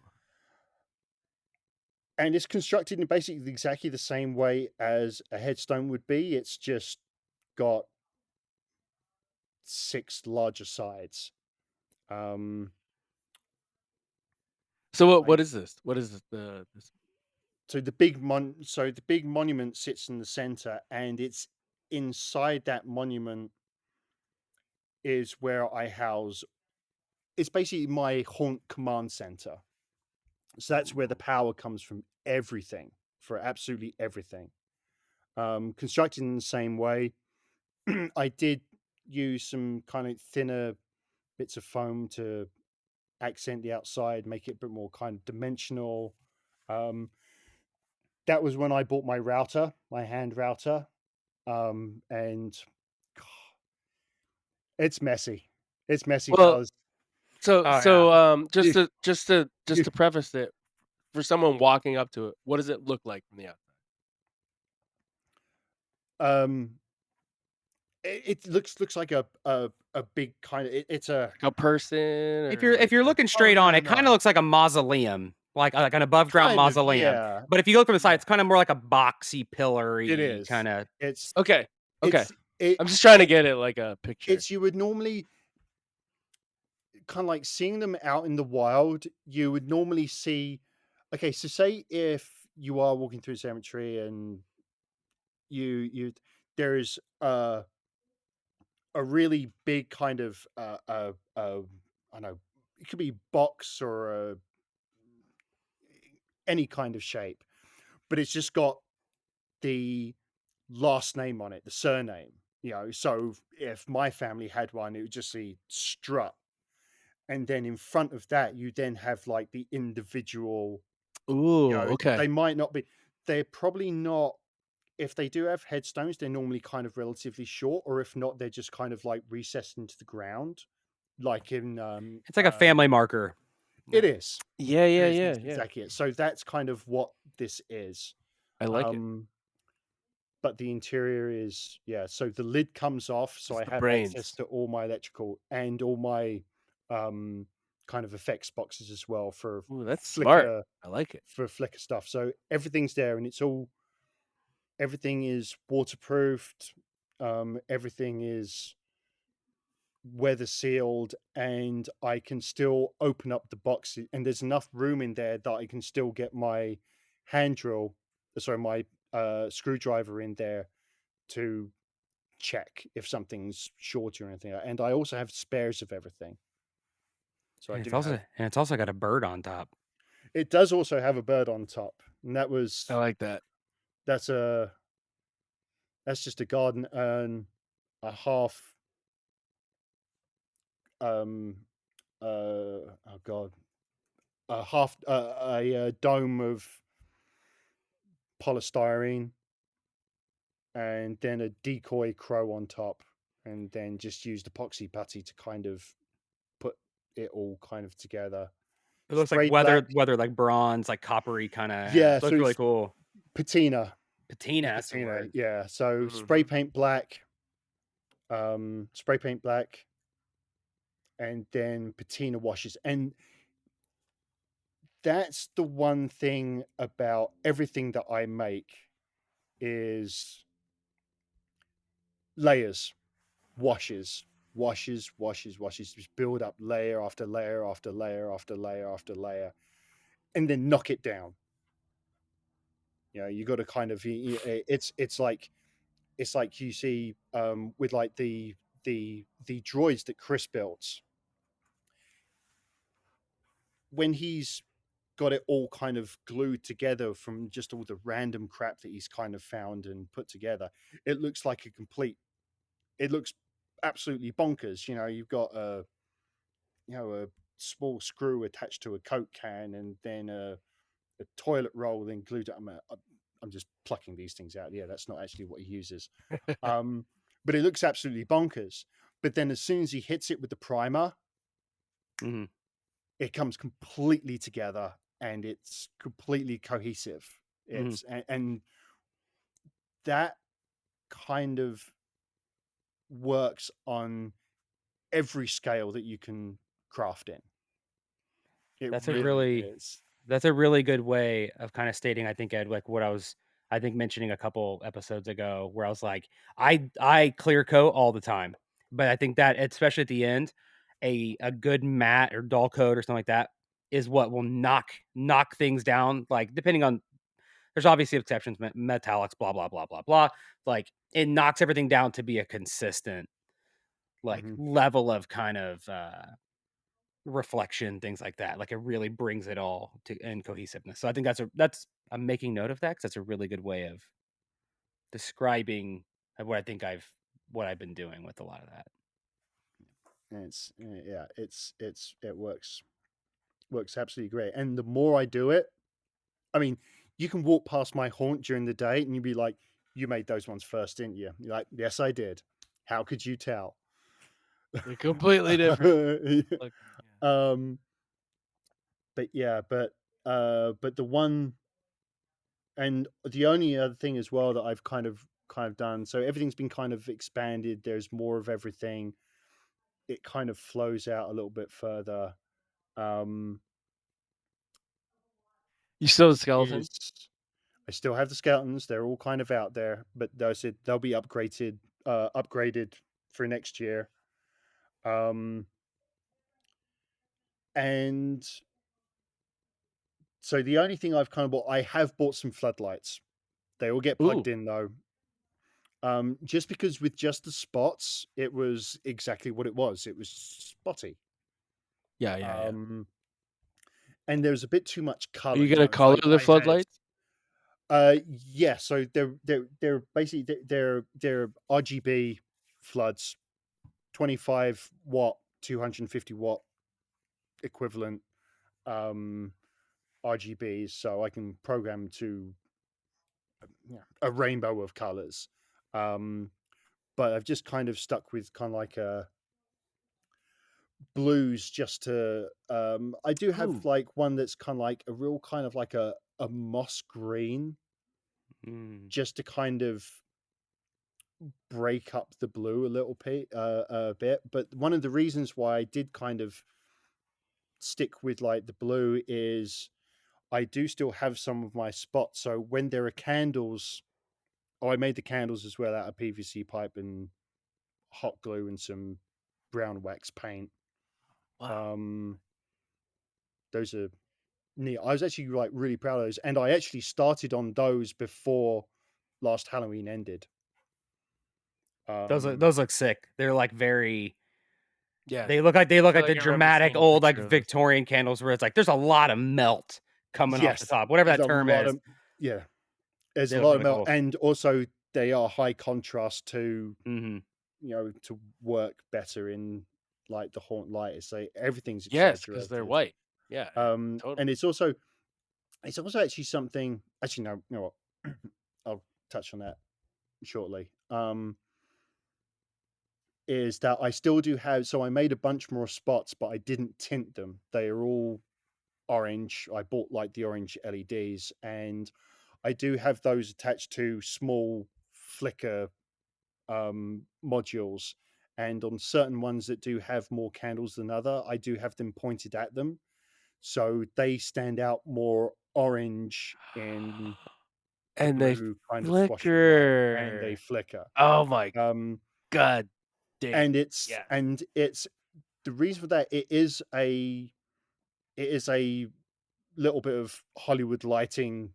Um, so it's the candles themselves would what be called practical lighting. So that's your main kind of light Mhm. source. And then you would shine another light on it too, and that is called oh my god, I had him motivated lighting. So Makes sense. because Yep. candles don't create much light by No, they don't. themselves, even if Yeah. I've got 2 or 3 little LEDs in there, so they do need something to kind of make them pop to add another dimension to the haunt. But the very last thing that I did was, and I actually only finished it. Um, I can't remember what day it was. Tuesday was. He touched on it earlier on.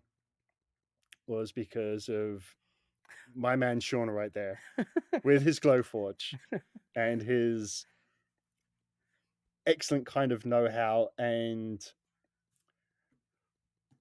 picking like almost the perfect font straight away. Because in my head, I had it as this kind of like classic font. So this is the nameplate for my command center for my big For the monument. It monument. sits right Yeah, in the yeah. middle. Oh, nice. So I originally kind of was thinking have this kind of like more of kind of like a classic kind of standard kind of font. But dude, I don't know which one you gave to me, but you gave it to me twice. You gave it once as just kind of like a plain The files. the font choice Yeah, I because sent. you They had both versions, or they So I got it from Adobe Fonts, and I was like, I just Mhm. think I think I typed in Halloween, and Right. just like, is there any? Because I saw your fonts that you had drawn on there, and I'm like, I think I kind of enjoy that. Like, let's see if I can find a font that Right. fits this. So I went down the rabbit hole. I'm like, that's pretty close. And then they're like, oh, we have like a rough version too. And I was like, well, that's kind of nice. So that's why I sent you both. I'm like, well, there's Yes. like this one, and there's like kind of the squiggly version that kind of Yep. does some of the work for us. Uh, Absolutely. and And so yeah, so it was like as soon as I saw it, I was like, that's the one. And yeah, then there were some you printed it off and it looked absolutely great. There was some logistical issues which we won't go into. Oh, dude, that empty box of paper is still on your porch, I assume. So there's a neighbor who's watching our cats, and I'm sure they brought it. I'm sure they Oh, brought it fair in or enough. something. So yeah, 'cause she Wait, did say there were 2 FedEx boxes. I'm like, what is the second one? And just this moment, I realized I know what the second one is. It's an empty box it's an empty full of box. paper. Yep, that makes sense. So yeah, so that got me. I got home straight away, kind of put it together and attacked it in exactly the same way as the crow. But there was something about it this time. Everything fell into place. I don't know if it was just because my paint, I wing it every time. I'm like, yeah, that looks about enough in there. Fill it up with some water. It's it. This is for my patina washes. And just layer after layer, and everything was filling in exactly as it should. And I took a step back and I was like, that's the best damn paint job I think I have ever done of anything that I have ever painted, even since back in the miniatures. Yeah, just It's got and this perfect like when you look at like an old warship or like monuments or things like that, where like the water runs down off a raised edge and it slowly dries and kind of brings the sediment down, and you have a dark surface with like white sediment kind of coming down where the water drips. Flawless, no notes on this. It's like uh, thank you, thank you. fantastic. That's it. Yeah, and after it dried, I got home the next day, straight out the front. Took a palm sander to the front of the tombstone, the monument, which was a little bit scary. Um, just to flatten it all down. Drilled some holes in it. Um, dowels on the back of the paint. Glued it on. Took a step back. Dude, I don't think I've smiled that fucking big in a I long love time. it. I love it. I was So Staying so up, good. staying happy. up year round. Dude, if we didn't have such harsh winters in Salt Lake City, I think I might. Nice. But no, yeah. So yeah, that's it. But yeah, there's always more to do, and I do have a number of projects in mind, and I'm already using the end of season sales to buy You wanna materials. sizzle us with a little future plans you got going? Well, other than the skeletons, and also a couple of feature um, uh, feature headstones, of one of which will will um will will be moving. Elements of it will be moving, Nice. and there will be a water effect on the front. Um, Oh, shit. other than that, parts of a fence, destroyed fence. Ooh, I Once like again, that. just because my yard is so deep,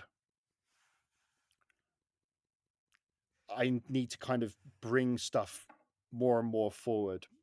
But I don't want to bring everything too far forward. So with a fence placed in front, or parts of fence in front, with pumpkins spiked on top, I've got some finials kind of printed already. Nice. Um, it will kind of give people a border. So you kind of like, hey, it's okay to walk this far into our yard to check this stuff out. Playing with white space a little bit. Like Effectively, yeah. where are the boundaries of safe viewing? Exactly. It's it because the one this be my kind of like closing kind of on kind of like how it all kind of like comes together. It's I've I like to think that I've kind of constructed something that's kind of not quite realistic. It's not something you kind of like see kind of like on like the everyday walking through a a cemetery or a graveyard or whatever, but it's like it's like a if you close your eyes and think of a graveyard, what comes to your mind is not necessarily what a graveyard would look like.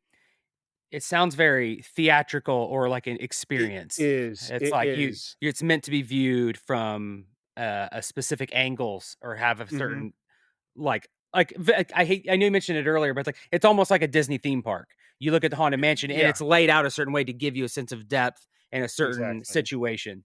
It is, Um, and and it is because I am an absolutely massive fan of the Imagineers at Disney. I think what they do is stunning. mhm. Um, and I also think, people kind of write off theme parks, but I think of what the Imagineers kind of do, be it when they worked for Disney or did move on to other places like Knott's Berry Farm and Mhm. places like that. It's the work that they do and the engineering that they do, I think for the world is incredibly important. Yeah. It's You much know, harder I think it's harder than movie magic it is It's well because because the audience movie is right there. magic, it's the audience is right there. It's fully immersive. They tell stories. I mean, it's it's uncontrolled environments. It's like you it have to is. be cohesive and consistent. We should It is. by the way, we need to have Dave back on for a whole Imagineering Disney parks episode. Like, I know it's Oof, not crafting, but, like, just talking about other people's crafting. that'd be really I Mhm. cool. I could talk I all would like day. Yeah. that. Yeah, I would like that. I would like to just sit here and listen to that. boring the socks off of everyone for the last hour and 37 minutes. No, Yeah. Um, no. no, it's because if you look at my haunt, there are little stories kind of every, I've got, if you read the epitaphs of one of the ones, I've got dueling brothers who shot each other and now they're buried next to each other with portraits Mhm. on their, stones. And there's another one of my skeletons that I originally wanted to have him holding a water bottle, so I had to cut the hand off, rotate it 45 degrees, and then attempt to glue it. But it never glued back on properly and it kept on coming off. So this year I was like, you know what? I'm going to have the little rum bottle that I made. The hand is still going to be on it and it's on the floor. And he's looking at what's left of his arm with a surprised look on his face. It's like, oh crap, Nice. it's that that was something out of necessity. That wasn't necessarily kind of like by design. That was, as you know, Bob Ross would call it, a happy accident. Um, um, but it's something that, once again, I'm going to go back to Imagineering. It was when the gentleman who wrote the script for Pirates of the Caribbean, and again, I go back to that ride. Um, he said, "Okay, I've written all this dialogue, but I think we've got too much." And Walt said to him, I've no doubt this is paraphrasing, but it's like, no, that's the perfect amount. Think of riding through this ride as you're walking, sorry, as you, in the same way as you're walking through a cocktail party. You're getting small little bits of story. It might be a sentence, it might be something, but it basically kind of works into one big cohesive thing. And because you're going through there at such rate, every single time, obviously, the amount of variations you get is finite, but almost every single time you ride through there, you pick up another little bit of story. Mhm. Mhm. And that's basically how I approached everything. for most certainly, I've no doubt for last go, but certainly for this year, I've really focused on the little stories that you can pick up The on. open narrative per se, It like letting is people discover things and find the nuance and Oh, that's so key. exactly, and as with you know, it's my haunt will never be finished. Mhm. You know, I'll keep on, you know, attempting to plus it every single year, even if it's just a rearrangement or a certain paint enhancement or even a digital effect or something. Mhm.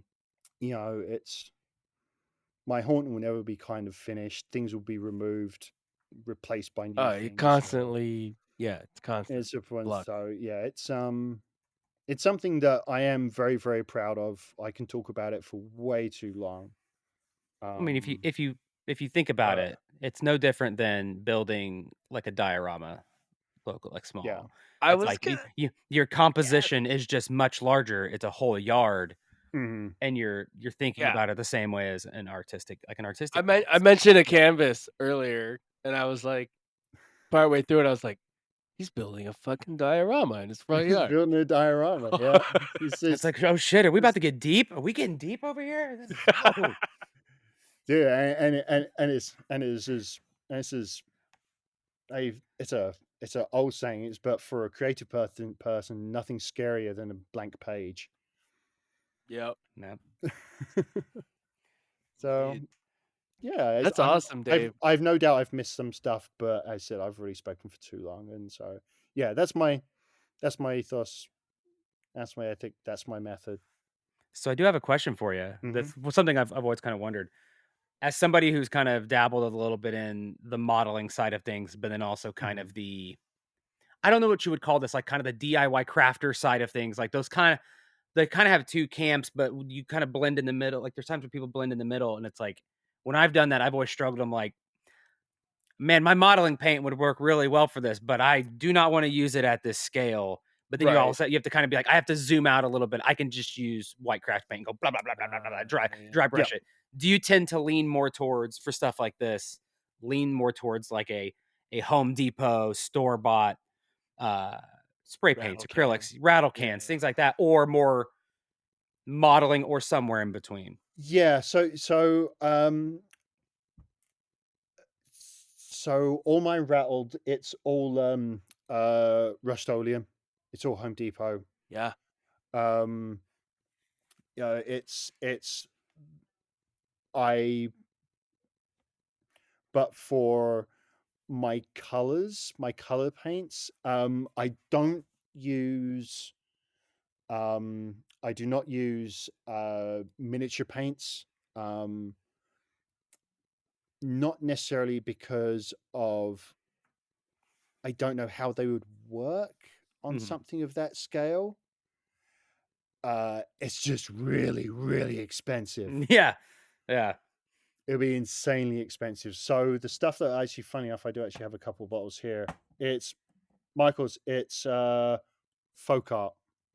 Yeah, like more like craft paint, like Craft paint. It Yes. is. the It's the craft acrylics. paint. It's Yeah. the craft paint. You know, Well, because also, you like don't want you to use get. acrylics in outdoor shit, right? So, well, you're coating it, maybe.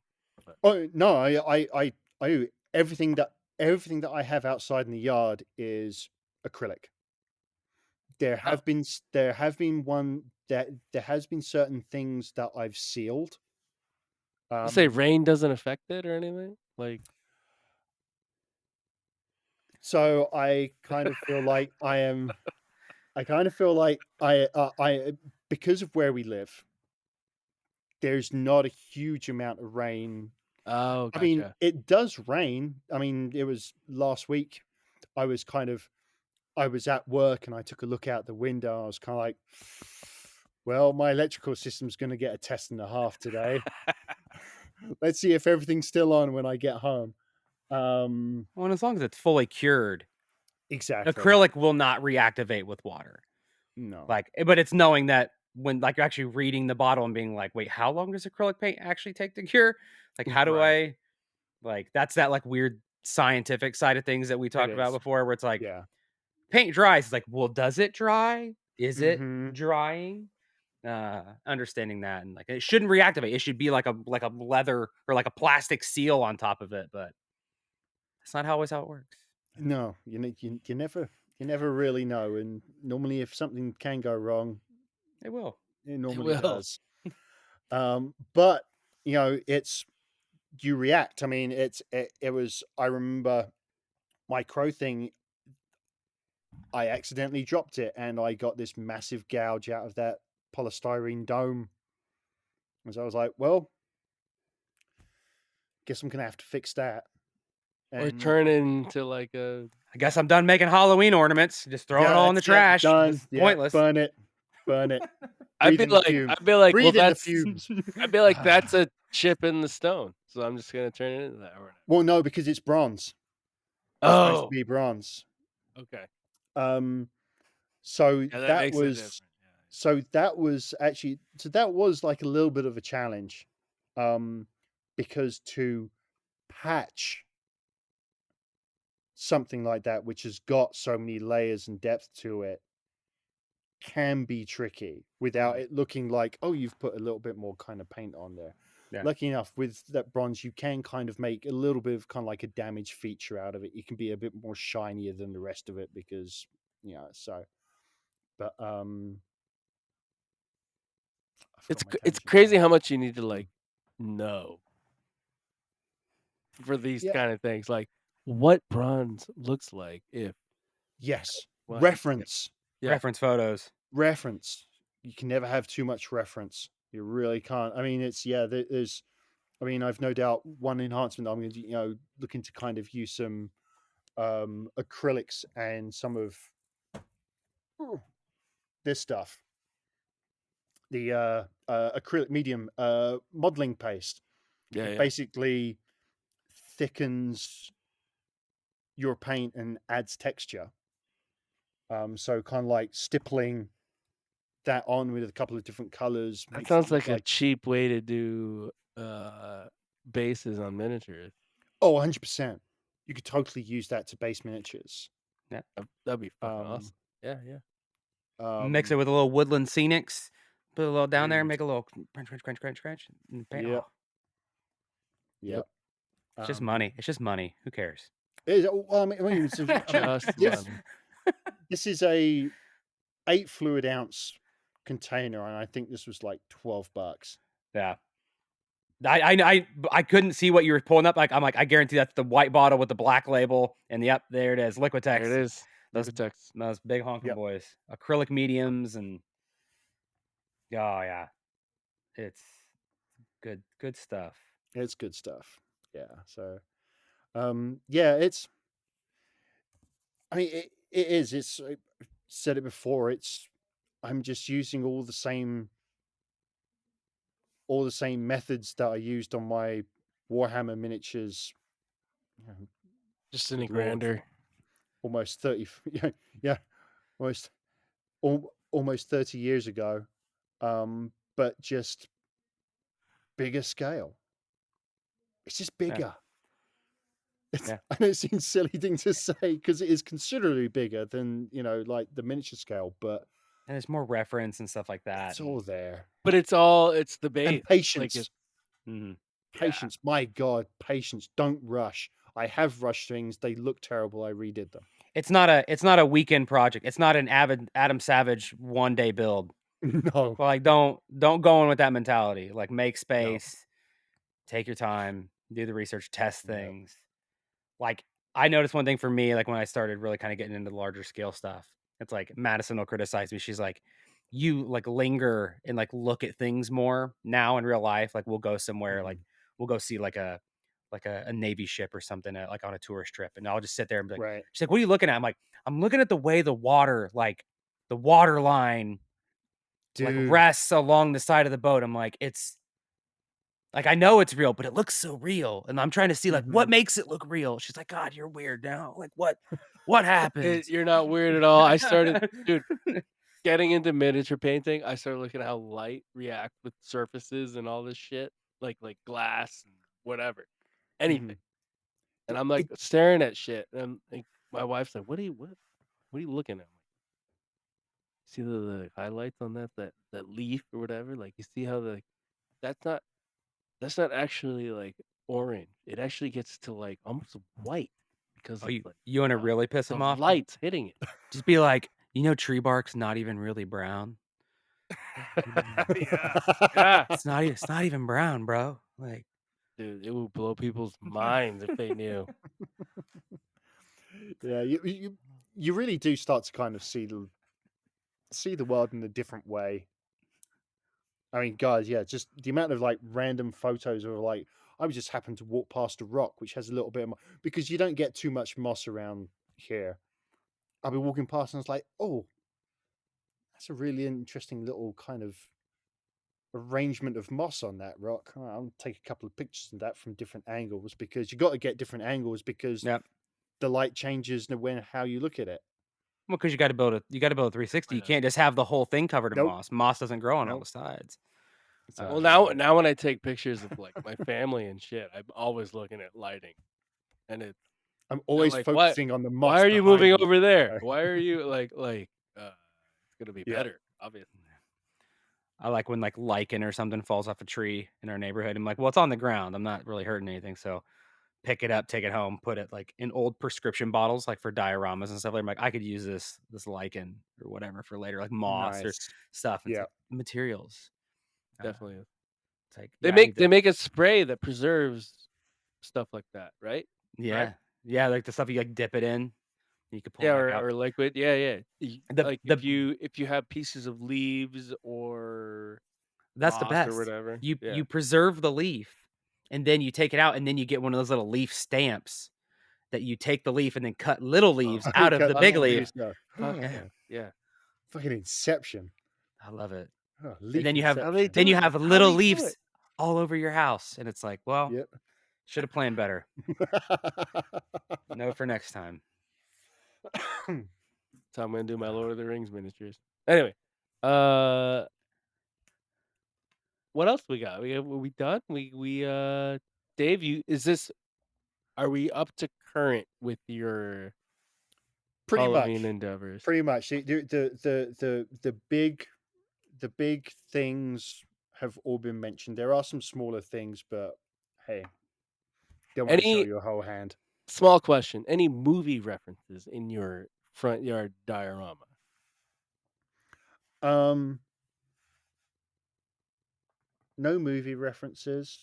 Um, Can I say that's kind of surprising to me? Can I say yeah, that? yeah, Okay. All right. yeah, yeah. There's a I because I didn't want to. Okay, so most of my, in fact, almost all my, no, I said all of my headstones, with the exception of 3, all the epitaphs are taken directly from the graveyard. Sorry, not the graveyard because it's not in a church. The cemetery out front of the haunted mansion. oh yeah. And the name that I got you to put on the um, the the nameplate for the front of my monument is in homage to legendary Imagineer Roly Crump, Mhm. who Nice. unfortunately passed away in March of this year, aged, I can't remember his exact age, but he was well into his 90s. Mhm. And so Roly is the most poignant name in my entire haunt because he was there from the beginning. You know, he was there in the early planning concept stages. So I wanted to give a proper kind of nod to I him. love it. But no, there aren't any kind of like direct references, to be completely honest. I think it's because that would be a little bit too much of a nudge in the ribs. Mm. You know, like, see what I did there? So you want to keep So this like spooky, but not like in your face, yeah, it's like it's like spooky but movie fun. spooky. It's It's spooky, but fun. it's like Haunted Mansion. It's like inspired by Yeah. like an ode to that of like where it's not Yeah. direct, but then if you like really read the epitaphs, you're like, well, wait a minute, like that's Yeah. it's real, but I like got it you. Yeah. Yeah. makes you Yeah. Yeah. But for actual movie quotes, no. But for certainly nods to Haunted Mansion, pirates, and just Imagineering in general, it's dripping in it. are you gonna start doing heads popping up behind the tombstones? Oh, that would require air cannons. You gotta do a I'm not sure. Beetlejuice sandworm coming out. Dude, the guys around the corner, the guys who I found the tombstone under, Yeah. the headstone under their RV, they do have like a massive like Beetlejuice arch with a little Beetlejuice and then a sandworm whose head actually does move. Normally, I'm not an inflatables guy, but I looked at that and I was like, that's pretty rad. Yeah. That sounds cool. Yeah. Maybe do like a was he the grave digger with the dog where he's like shaking and he's like looking Oh, with the his lantern. shaking his boots. Yeah. Uh, Well, well, You're see, you're 6. I am looking to, you do, right? I am looking to put in some movement in there because it is kind of static. I'm very happy with it, but it is kind of static. Yeah. Nice. dude, Love it. I love it. I've seen some pictures. They look amazing. Now I love it even more excited now to that I see got where some it of the goes. backstory, you know? Yeah, now we got backstory. Excited to see where it goes. Dave, thank you for joining us. We look forward to having you on in the future as well. Thank you. Because- It's been. Sorry, go. Because I know you paint Necrons really well. So I'm pretty sure you can paint some other things. Miniature wise, really well as well. But yeah, thank you, Dave.